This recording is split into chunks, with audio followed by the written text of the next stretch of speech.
I'm remarrying a new wife. You're no longer needed. Following that, my mother-in-law added, useless ones should just get divorced and leave, uttering such harsh words. My father-in-law, joining in and realizing the situation, yelled, a wife who can't have kids doesn't belong in our family. Just divorce Ryan and let him marry Agnes. Silently standing there, I was speechless. It was the first time in my life I felt so utterly miserable. But at the same time, a firm resolve solidified within me. The time had come for me to fight back. Seeing my expression, everyone but my sister-in-law froze in shock. They probably thought I'd be hurt and on the verge of tears. Defying their expectations, I smiled broadly and said, I'm already divorced, you know? And that woman. At my words, my parents-in-law and Ryan gasped in disbelief, uttering pitiful voices. They trembled as they faced this astonishing truth. My name is Margaret, a 31-year-old part-time housewife. I married Ryan 3 years ago, but we don't have any children yet. At 28, when we got married, I was a full-time employee, poised for a sure career path if I continued working. I wanted to build my career until 30 and then, once childbirth and parenting had settled, return to a job-friendly environment. Ryan understood this, and we agreed to start trying for a baby after I turned 30. When the time came, having seen a friend struggle with infertility, I decided to get tested just in case. The result revealed my infertility, leading me to switch to part-time work to focus on treatment. Ryan works in a real estate company, and his take-home pay is more than enough for the two of us. Since we could save a little every month, Ryan was okay with me switching to part-time work. But that's when my nightmare began. Once he knew about my infertility and my change to part-time, Ryan's attitude completely shifted. He had been kind before, but suddenly he said, I'm a full-timer, you're part-time, so you should take care of all the household chores. Without my income, we can't even afford infertility treatments, let alone live comfortably. To avoid stressing me out, you need to handle all the housework perfectly. I was good at housework since my days living alone, so it wasn't too painful at first. But Ryan started nitpicking over everything. If the room was even slightly messy, he'd yell, you're lazy. How can a housewife live in such filth? And if the dishes weren't washed right after a meal, he'd say, a woman who procrastinates like this isn't cut out for family life. Go work more, earn your keep. There's remote work and stuff, right? You could find something. But remember, all the housework is still your responsibility. You're part-time, I'm full-time. At this time, I was still reeling from the shock of my infertility, thinking it was all my fault. I wanted to create a relaxing environment at home for Ryan, who was tired from work, so I tried to meet his expectations. Looking back, I realize I was just giving in to him, telling myself it was just patience until we have a child. I hoped that once we had a child, Ryan would return to his kinder self. Clinging to this hope, I continued juggling part-time work, housework, and infertility treatments. But the strain took its toll. I fell ill, the treatments weren't going well, and our relationship worsened. Gradually, I couldn't keep up with the housework and became more emotional. You can't even get pregnant and still act all high and mighty. If you don't want a divorce, listen to me, he said, looking down on me from then on. Even a simple request to put his socks in the laundry basket was met with a shout of shut up. I was just trying to make a point, but his contempt made me feel miserable and unsure of what to do next. He started treating me not as a wife, but as a convenient woman or a servant. My spirit withered under this treatment. A year passed in this way. Without a child, and the gap between us remained. This year, since becoming part-time and starting the treatments, seemed to fly by. Yet it was the most difficult time of my life. However, recently there's been a change. Ryan suddenly became kind. Not just a little, but a significant shift. It was as if he was a different person, showing increased concern for me. For instance, when infertility treatments weren't going well and I was feeling down, Ryan asked, "You okay? How about I make dinner tonight? I'll whip up your favorite beef stew." It was a mix of happiness and suspicion. After looking down on me so much, this sudden kindness felt like he had a hidden agenda, making me doubtful. So, I casually asked Ryan, "What's up? Anything good happened recently?" He relaxed and said, "Yeah, work's going great. I got selected for a big project. But I might be away from home more as I need to have more meetings with the team." Up to this point, it was fine. My physical burden lessened, and Ryan's career success meant a secure future. Accepting his kindness without suspicion would mean no trouble. But there was one thing bothering me. Recently, Ryan had been overly curious about my activities. I asked him, "What's up with you lately? You used to be so uninterested in what I was doing." Suddenly, he snapped, "What's wrong with wanting to know about my wife's activities? Margaret, are you doing something behind my back that you can't tell me?" His reaction seemed odd to me. Maybe he was being nice to cover up something he couldn't tell me. A recently divorced friend had told me about her husband becoming nice just before she discovered his affair. So, I started suspecting Ryan's infidelity and began observing his movements while he kept track of my schedule. I noticed a pattern. Ryan regularly went out for drinks on Tuesdays and played golf on the second Sunday of every month.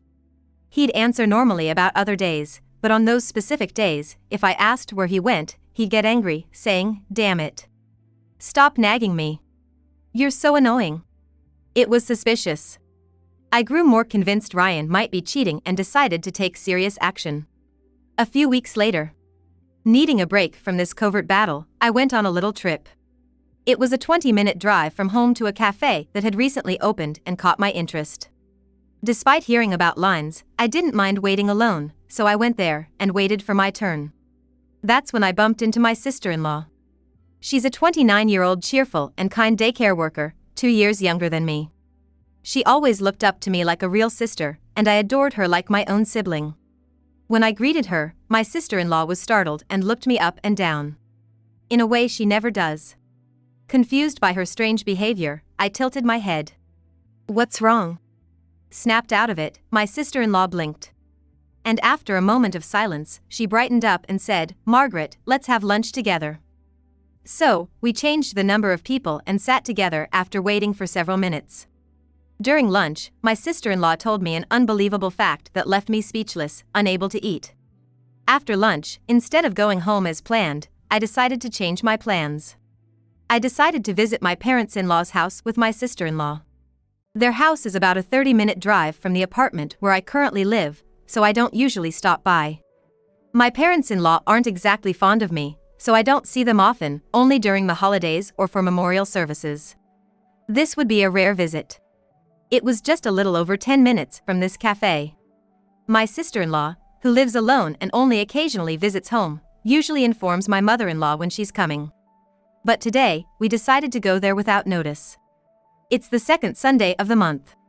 Ryan should be at his usual business golf, but strangely, when we arrived at my parents-in-law's house, his car was there.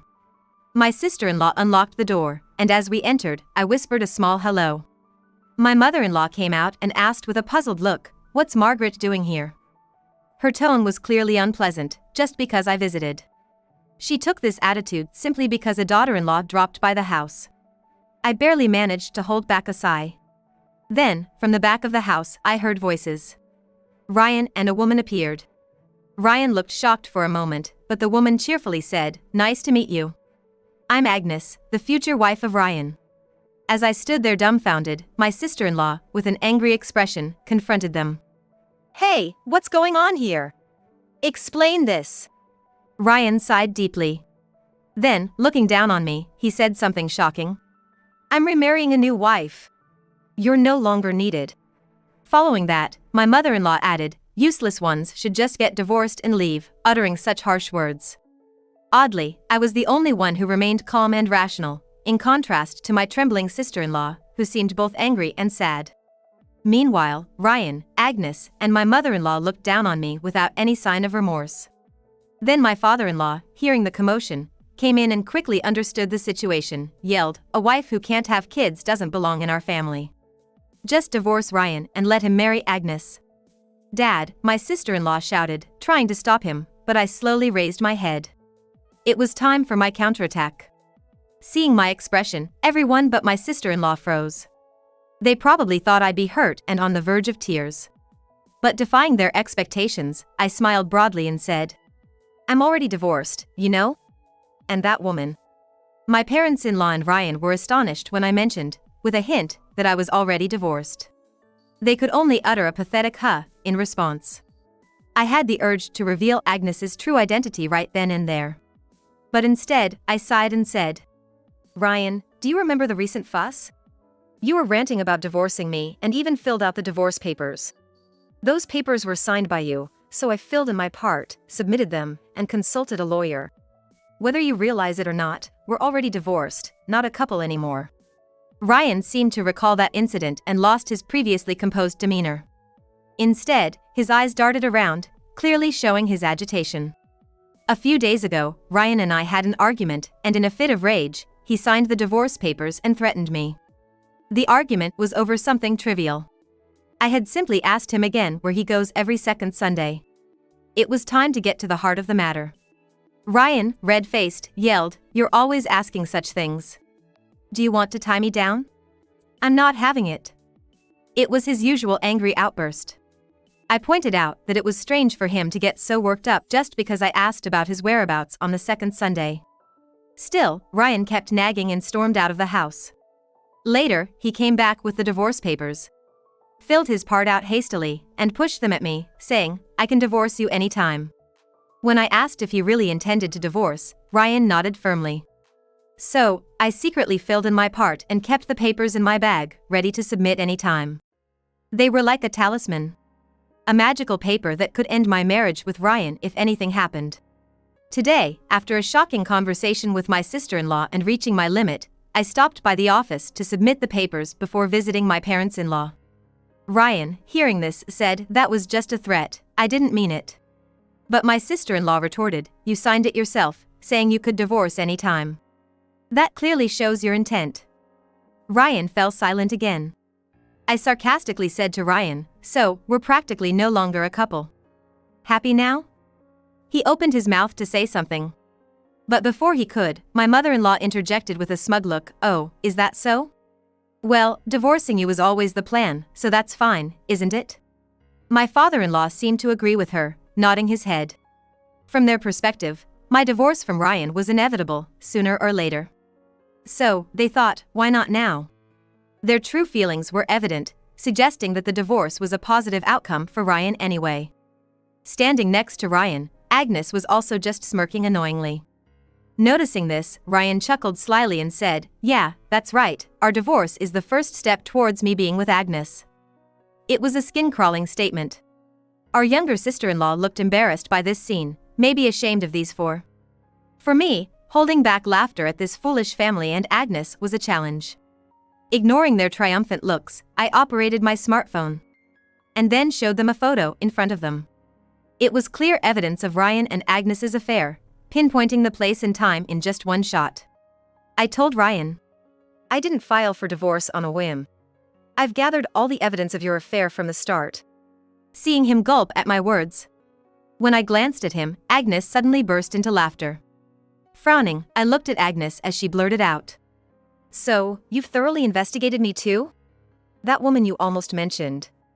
I guess you figured her out. Were you gonna reveal that she's pregnant? Too bad, Ryan and his parents know it and deliberately let me stay here." Hearing this, our sister-in-law was shocked. Actually, she had been told by her brother Ryan and their parents that they were divorced when we met at the cafe. The reason for the divorce was particularly shocking. They said I was terminally ill, with little time left, and I initiated the breakup. They seemed tearful.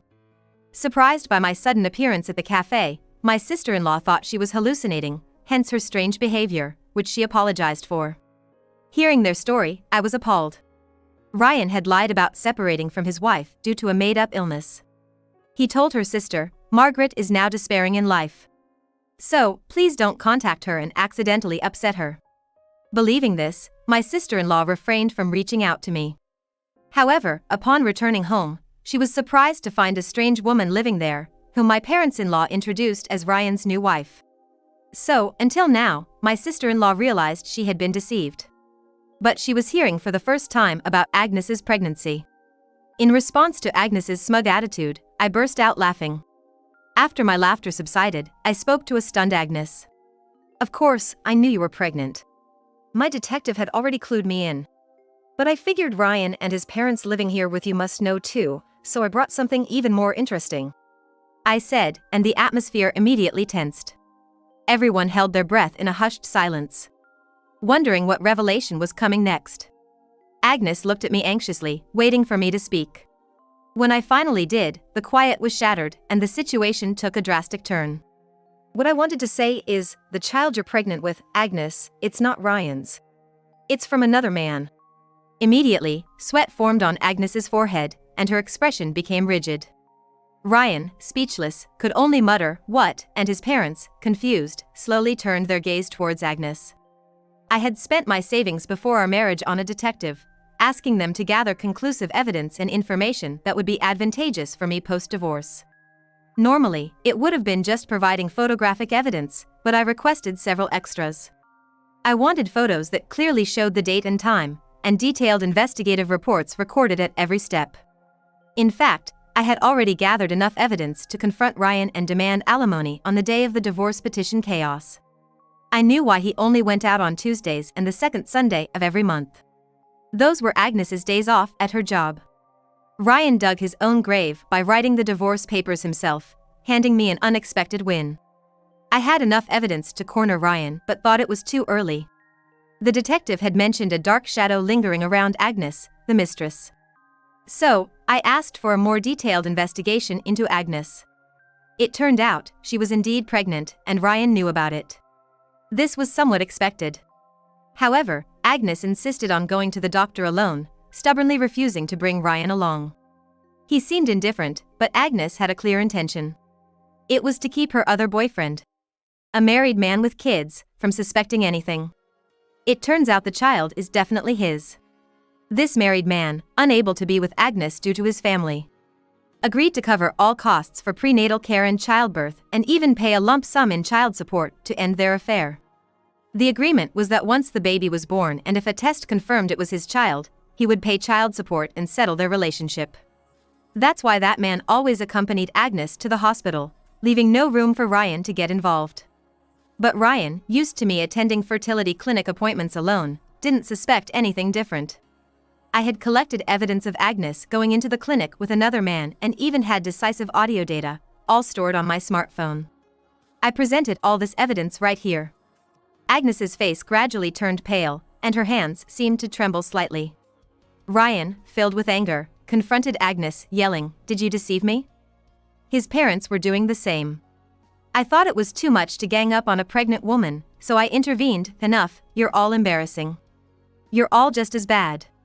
Ryan, who cheated, his parents who condone it, and Agnes, planning to divorce Ryan and raise the child with another married man's child, all of you are behaving disgracefully. This is nothing but a low-level quarrel. After my outburst, everyone fell silent, unable to respond. There was no turning back now. I was resolved. Knowing Agnes's shocking secret, these people were unlikely to live together anymore. But I couldn't forgive Ryan for looking down on me while I was struggling with infertility treatments and then pretending to be kind to avoid suspicion after his affair. I've divorced Ryan, and I'm going to make sure you all pay for the sin. Agnes, you'll now have to raise 2 children alone, but you brought this upon yourself, so face the consequences. When I said this casually, Agnes turned even paler, shocked. "You knew I had another child? How? Where did you?" Seeing Ryan and his parents furrow their brows even deeper, I started explaining for clarity. Agnes is a single mother, but her older child is being raised by her parents. They give her some money, but with another child coming, things will change. Her parents are getting older, and she's been looking for a man to act as an ATM to help with childcare. I have evidence of her laughing about this with friends. Realizing that the term ATM was a veiled reference to himself, Ryan looked hurt. However, he had no right to feel that way. His parents were flustered, and his mother, losing her earlier composure, said in panic, "So, Agnes's child isn't our grandchild? Then, there's no reason for her to stay in this house. Leave right now." Agnes, in her desperation, started making excuses. "No, it is Ryan's child. Please believe me." But my sister-in-law, who had been silent, finally spoke up. "Now, you think we'll believe that? Agnes, don't you realize the mess you've made of people's lives?" Agnes fell silent at her sharp words. Then my sister-in-law dropped another bombshell. "Aren't you the mom of the boy who goes to our nursery? The one always dropped off by his elderly grandparents? His name wouldn't happen to be Jason, would it?" Agnes's eyes widened, and though she opened her mouth to respond, no words came out. Her silence confirmed my sister-in-law's suspicions. Shocked, my mother-in-law collapsed on the spot, while my father-in-law looked between us, frantic. It was time to wrap things up. I presented Ryan with an ultrasound photo and said, "Thanks to fertility treatments, I'm pregnant with your child. I was going to tell you soon, but then the morning sickness got worse, and your affair became certain. But make no mistake, this child is yours. We won't live together, but I expect you to pay child support in full." Ryan looked despairing, but his brazen mother raised her head and started, "If you're having a child, you're still fit to be his wife. We were just misled by this woman. Apologize, and Margaret, please stay." I ignored my mother-in-law and turned to leave. When she kept calling after me, I turned back just once. "What are you doing? You never liked me from the start. When you found out Agnes was pregnant with Ryan's child, what did you do? Your audacity knows no bounds." Stunned by my retort, something I'd never done before, my mother-in-law looked down again. My father-in-law, perhaps realizing their folly, said nothing more. I had already decided I didn't need to be recognized as their daughter-in-law, especially since they had discarded me. As I stepped outside, our sister-in-law apologized repeatedly, asking if there was anything she could do. I replied, "Just make sure they don't flee. I'm going to keep my distance from Ryan and communicate through a lawyer. And from now on, let's keep in touch as friends." She looked surprised but then nodded, saying, "Let's get through this together." Later, I hired a lawyer and went through division of property. They whined about not being able to pay the substantial amount, but when I said, "I'll pursue this to the end in court, no mercy," they reluctantly agreed. As for Agnes, her affair with the married man came to light, leading to a heated argument. The turmoil grew too large, eventually reaching his wife's ears, and things did not end smoothly. Agnes, in desperation, turned to her parents for help. Naturally, they were furious with her and dragged her to us to apologize. After giving birth, Agnes will have no choice but to work tirelessly from dawn to dusk, unlikely to ever have the chance to engage in infidelity again. Despite having children, Agnes had been irresponsibly carefree, but now her parents control all her earnings, leaving her no room for stress relief. Having lived selfishly until now, she should start living for her children. Meanwhile, Ryan's fate turned out to be a mess as well. He eventually had to sell his family home to raise child support. Now, he's living in a cramped, run-down apartment with his parents, barely getting by. I initially agreed to let him pay child support in installments, but, as expected, he fell behind. Thinking he could get away with it, probably based on something he read online, he was mistaken. I had warned I would be relentless. I immediately took legal action, enforcing payment through the courts. This led to his employer finding out about the divorce and his child support delinquency. His previous actions of leaving work early under the pretense of supporting his wife's fertility treatment, only to spend time with Agnes, also came to light, subjecting him to scorn. Eventually, he quit his job and paid the child support in full with a loan, plunging him into a lifetime of debt. Ryan's parents, too, were caught in the fallout. Now, Ryan works solely to pay off his debts, and his parents, unable to enjoy a comfortable retirement, had to return to work. Their daily irresponsible arguments, blaming each other, even led to the police being called for being a neighborhood nuisance. Now, they're quietly working to manage their debt, complaining as they do. As for me, I went back to my parents' house, apologized, and decided to live with them for a while. After the birth, with their support, things started to look up. Soon, my former employer offered me a full-time position again. My sister-in-law, working at the daycare, agreed to take care of my daughter, giving me some peace of mind. Now, as a single mother living independently from my parents, I'm managing well thanks to the support and kind words from those around me. I've resolved to cherish these invaluable relationships and raise my daughter to be a wonderful person.